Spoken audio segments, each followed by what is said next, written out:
Hey hey hey, salut les amis, salut, c'est un Jack. Aujourd'hui j'essaye la 1050 DE, je suis chez Esprit Moto Quad à Mâcon, à Crèche-sur-Saône pour être précis. Puis je suis Exact qui va essayer la vitesse, donc je prendrai peut-être le guidon tout à l'heure. On s'équipe et on y va, c'est parti, générique. Oh la vache! Oh la vache! Oh, et toi je ne me pas. Oh, oh, oh. Ah ta mère! Ah, oh putain! Oh le TGV!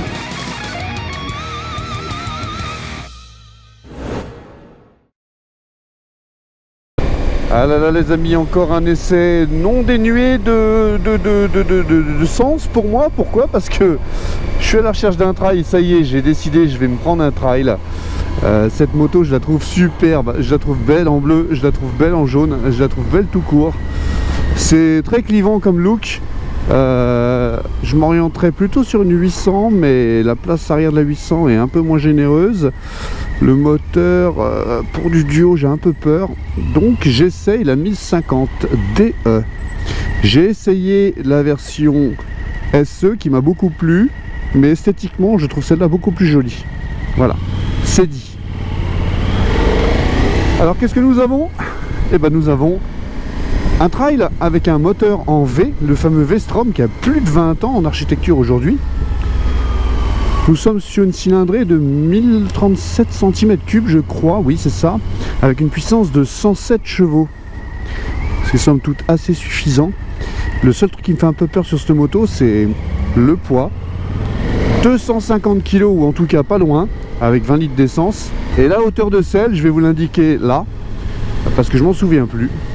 Mais c'est assez haut, moi je fais 1m76 et je suis limite. Alors, je suis plus confortable pour poser les pieds que sur la Ténéré, mais c'est limite quand même, je vous montrerai après. Comment je me sens dessus? Et bah c'est énorme comme moto. C'est vraiment une grosse moto. Je suis assis bien droit, je peux me rapprocher du réservoir sans trop piquer les cartes les jambes. Je peux me reculer, il y a une petite butée au niveau de mon popotin, voilà, là je suis dessus. Les bras sont super écartés. Waouh, on a un bras de levier de ouf. La protection au vent, au-dessus des yeux j'ai du vent. La bulle est non réglable sur cette version, c'est dommage. Au niveau des rétroviseurs, eh ben, je vois plutôt bien, ouais, allez on va dire 80% de la route, 20% mes bras. La position écarte un tout petit peu les jambes, c'est une moto qui est un peu volumineuse. Les pieds sont pas trop pliés, pas trop dépliés, je suis plutôt bien. La position debout je vous montrerai après. Le confort est tout à fait acceptable, je suis très bien sur cette moto. Alors devant moi c'est mon ami Zach qui essaye la GSX 8S parce que ça fait des mois que je le tanne. Va essayer cette moto, va essayer cette moto. Donc là on est sur un grand axe, donc l'idée c'est peut-être de mettre le régulateur pour voir comment ça marche. Allez, hop, je reste appuyé. Là je dois enlever. Ah oui, on a le shifter d'origine là-dessus. On a la béquille centrale, on a les crash bars. Voilà, j'ai mis le régulateur, hop, j'appuie, ça marche pas. Quelqu'un pour m'expliquer? Je comprends pas. Vous avez le shifter, vous avez une centrale inertielle. La centrale inertielle gère l'antipatinage. Vous avez plusieurs niveaux d'antipatinage. Je vous laisserai retourner vers les essais des spécialistes pour ça. Moi, le but, c'est de vous donner vraiment mes sensations dessus. Donc, on a un embrayage hydraulique réglable. On a un frein hydraulique réglable. Ce qui me surprend, c'est vraiment la largeur du guidon. Il est vraiment très très large. La boîte, elle est un petit peu rêche, mais la moto est quasi neuve. La position debout, je vais y faire maintenant. Et ben on est bien. Le guidon te ramène légèrement sur l'avant, donc c'est plutôt bien étudié. Et ben c'est pas mal. Moi j'aime bien. Donc vous l'avez en 2 couleurs, en 3 couleurs même. Clignotant. Vous l'avez en noir. Vous l'avez en bleu. J'aime beaucoup en bleu. Ça rappelle les DR 800 Big de l'époque. Et vous l'avez en jaune. Et les jaunes comme ça, c'est pas mal. Vous avez un porte-paquet d'origine. Vous avez un écran TFT de 5 pouces, couleur, donc fond noir ou fond blanc en fonction de la luminosité. Il est très simple à utiliser. Vous avez très peu de boutons, pas comme sur une Honda. Donc c'est très très simple à utiliser. La suspension travaille très très bien sur route. C'est vraiment sympa. Par rapport à la précédente version que j'avais essayé il y a quelques années, je vous renvoie vers la vidéo par là, par là. Vous avez une jante en 21 pouces à l'avant, alors qu'avant c'était du 19 par rapport à la XT. Donc vous avez une certaine lourdeur du train avant supplémentaire, donc c'est pas forcément ce qui est le plus agréable sur la route. Cependant, ça vous permet de faire un petit peu de chemin grâce à ces suspensions au débattement 170 mm contre 150 sur la SE, la routière standard avec jante à bâton. Mais elle est un petit peu lourde hein, pour l'emmener en tout terrain, je vous le cache pas. Donc jante avant de 21 pouces, c'est un pneu de 100 je crois devant. Chambre à air devant aussi. Et tubeless à l'arrière, jante de 17 pouces. Je crois pas que ça soit 18, non ça doit être 17 pouces. Et tubeless. C'est un moteur qui est coupleux. On va se calmer parce que il y a quelques villageois. Dans mon esprit, dans mon souvenir, il était mollasson. Et là, je trouve pas vraiment mollasson. Je trouve plutôt agréable. En accélérant un peu. Donc la boîte, elle est assez raide. Le moteur, il est sonore. Hein. On entend bien le bruit de boîte à air. Les vibrations sont contenues. J'aime beaucoup. Donc la reprise à bas régime est agréable. Tu vois, là, je suis à 3500 tours. T'as une petite demi-seconde et après ça part. Là au niveau de la puissance, je suis en mode moteur A. Donc il faut que j'appuie sur hop, ici, s'il veut bien, mode. Voilà, mode, traction control A. On va mettre en B. Voilà. Et je rappuie. Hop, voilà. Donc là je suis en mode on va dire plutôt standard. Aujourd'hui je vous ferai pas de chemin. J'essaierai pas parce que c'est vraiment une moto haute. C'est vraiment une moto lourde. Et je pense qu'au-delà de ses aptitudes potentielles en tout terrain, c'est plutôt une moto destinée à la route avec un look tout terrain. Contrairement à sa petite sœur 800 qui est peut-être un peu plus apte en tout terrain avec 220 mm de suspension. Celle-ci est vraiment faite pour la route. Alors moi une SE, une 1050 SE, ça me suffirait largement. J'aime bien la version orange, je vous montre tout de suite. Mais par contre celle-là avec les jantes à rayon, ça a quand même une sacrée gueule. Et c'est vrai qu'en courbe ça s'inscrit un peu plus difficilement. Voilà, on a la sensation que la roue elle est loin devant, qu'il y a un petit peu de flou. Par contre elle est progressive. Moi je me rappelle une Ténéré, ça tombait tout seul sur l'angle. Donc merci encore à la concession Esprit Moto Quad à Crèche-sur-Saône dans le 71. Moi j'habite par là maintenant. Pour nous avoir fait le prêt de ces motos à moi et à mon ami Zach. Alors je regarde, la suspension est réglable. Hop. Elle a l'air réglable un peu dans tous les sens, donc ça c'est plutôt pas mal. Ah, j'aime bien. Et il va falloir que je réessaye l'Africa Twin, nouvelle version 2024, avec les petits réglages au niveau du moteur qui font qu'elle est un peu plus coupleuse. Elle est même plus coupleuse que celle-là. Elle est un peu sèche de suspension. Ça je pense que c'est les réglages d'origine. Alors une moto comme ça vaut 16 000 €. C'est vrai que quand elle est sortie, par rapport à la XT qui valait 14 500, je trouvais ça vachement cher. Et la SE, quand elle est sortie par rapport à l'ancienne standard, si tu veux, elle avait pris pas loin de 2000 balles. Donc il y a une énorme inflation chez Suzuki. Le rapport qualité-prix est limite maintenant. Alors là, le moteur, tu vois, je suis sur un filet de gaz. Dans un rond-point, ça se passe super bien. Alors pour ceux qui se demandent où on est à Juliena. Tous les ans il y a une sorte de fête de la moto ici, on appelle la bénédiction de Baku, Bachu, je crois qu'on dit Baku. Et ça amène en général 600-700 motos, c'est un bordel dans le village. Et moi je vais te dire pourquoi je revends un trail. Déjà, je me fais vieux. La position avec le grand guidon droit, j'adore ça. Et regarde les routes qu'on a. Les routes elles sont défoncées. Elles sont défoncées. Alors j'adore les roadsters. Mais putain, quand t'as des routes toutes pourries comme ça, et bah crois-moi que je suis mieux là que mon Zach ne l'est sur sa moto. Et bah la prise en main est assez rapide sur cette moto. Franchement je me sens déjà à l'aise dessus. Le freinage n'est pas super puissant. Il a une bonne consistance, il faut appuyer un petit peu dessus quand même. C'est un peu, voilà, on n'est pas sur du freinage d'hyper sport, mais moi ça me va bien. Maintenant que je roule un peu plus vite, la protection, je peux peut-être vous en dire plus. Alors le casque à moitié protégé, le buste protégé et les épaules non protégées. Je sens du vent sur les épaules, sur mes bras. Là j'ai un jean assez fin, j'ai pas mis mon jean moto, mais elle coule pas. On sent du vent sur les genoux et sur les tibias. Voilà. Pas à outrance, mais on le sent quand même. Donc protection peut mieux faire. Après c'est un trail avec une super gueule coupée à la serpe, là, comme on dit, taillée à la serpe. Donc forcément, c'est pas un RT de chez BM. Et je sais de quoi je parle puisque j'ai un RT de chez BM. Haha, je vous l'ai pas dit ça. Allez. Alors le transfert de masse est plutôt maîtrisé. La fourche n'a pas un énorme débattement, mais le transfert de masse est plutôt maîtrisé, ça j'aime bien. Alors ça plonge un peu, moi j'aime bien quand ça plonge. C'est bête de dire ça, mais en fait ça rend la conduite un peu plus vivante. Tu vois, parce que moi sur une GS par exemple je me fais chier. Et le transfert de masse est plutôt contenu. Donc le frein avant est plutôt puissant, faut quand même appuyer un peu sur le levier. Le frein arrière je ne l'ai pas testé, je vais le tester bientôt. J'ai du mal à l'inscrire en virage, hein. C'est vraiment haut comme moto. Ah, le frein arrière, la pédale de frein est dure, mais le frein est vraiment pas puissant, hein. C'est comme toutes les bécanes de maintenant. Donc, je vais la conduire comme il se doit, en tout cas essayer, sans tirer dedans comme un âne, pour apprécier ces belles routes de l'arrière-pays mâconnais.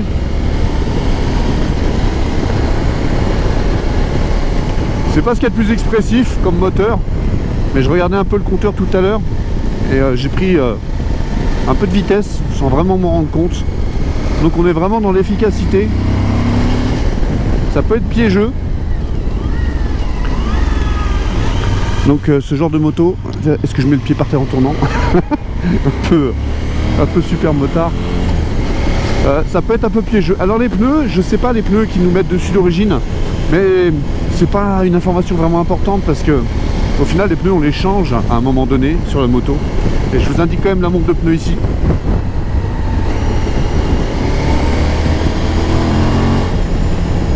En tout cas, piloter, elle est plutôt simple. Je la voyais plus compliquée.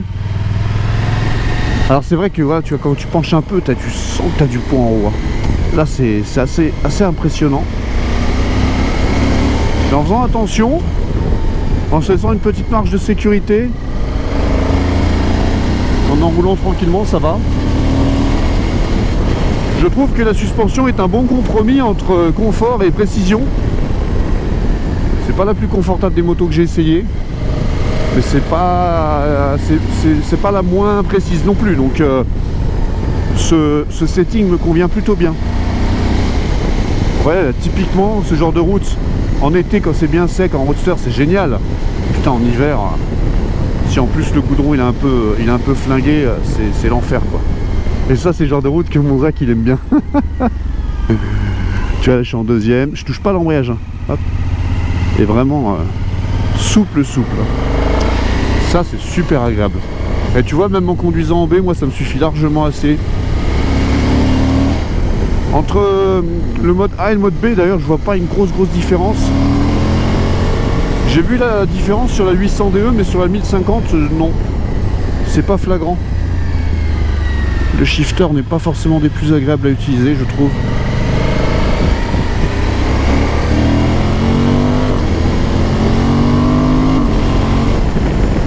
Donc je vous ai parlé des modes moteurs. Donc il y en a 3, ABC, traction control, on peut regarder si vous voulez. Hop, hop, voilà, traction control. Donc j'ai 1, ah oui, il faut lâcher 1, 2, 3. Ah ouais, 3 modes de traction control. Et je pense que si je vais sur ABS, je dois avoir aussi plusieurs niveaux. Regarde, hop, ABS, 1. Ah non, je peux pas. Je pense qu'il faut que je m'arrête pour l'ABS. Ce qui peut être logique parce que c'est une couronne qui compte le tour de la roue. Tu vois, enfin t'as compris quoi. Et mon Zach il s'est barré. Je vais me remettre un peu debout pour profiter un peu du paysage. Les repose-pieds sont plutôt larges, placés un peu en arrière, pas beaucoup. Je suis bien sur cette moto. La position est moins naturelle debout que sur la Ténéré, hein. On sent quand même qu'on est sur une grosse machine. Là j'ai la braguette qui prend le vent. Donc la bulle.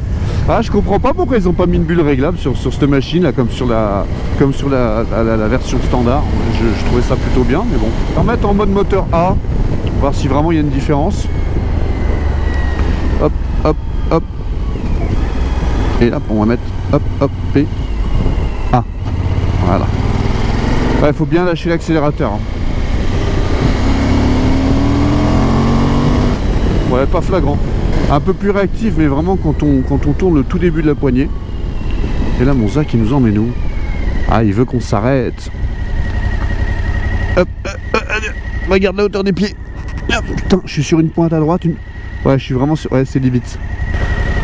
Ouais, par contre, ça, voilà, tu vois, il y a du dévers. Ah, rayon de braquage est plutôt bien. Je suis pas rassuré, les amis. Après, il suffit de décaler légèrement le cul pour mettre une jambe en sécurité par terre. Ok, on s'arrête. Hop, au niveau des pieds, on est juste quand même. Tiens, je vais en profiter. Je vais vous montrer un peu cette belle machine. Béquillage facile. La béquille va pas trop loin, elle est facile à choper. On descend. C'est toujours un grand moment avec une moto de 250 kg avec une selle aussi haute. Et voici cette petite Suzuki, cette grosse Suzuki. Donc, jante de 21, c'est ce qui la différencie de la SE. À chambre à air. Jante de 17 tubeless. La selle qui est plus grande que la 800 DE, ça j'aime bien. Le porte-paquet, ça j'aime bien. La présentation globale, franchement, c'est plutôt bien. Le traitement de la fourche dorée, j'aime bien.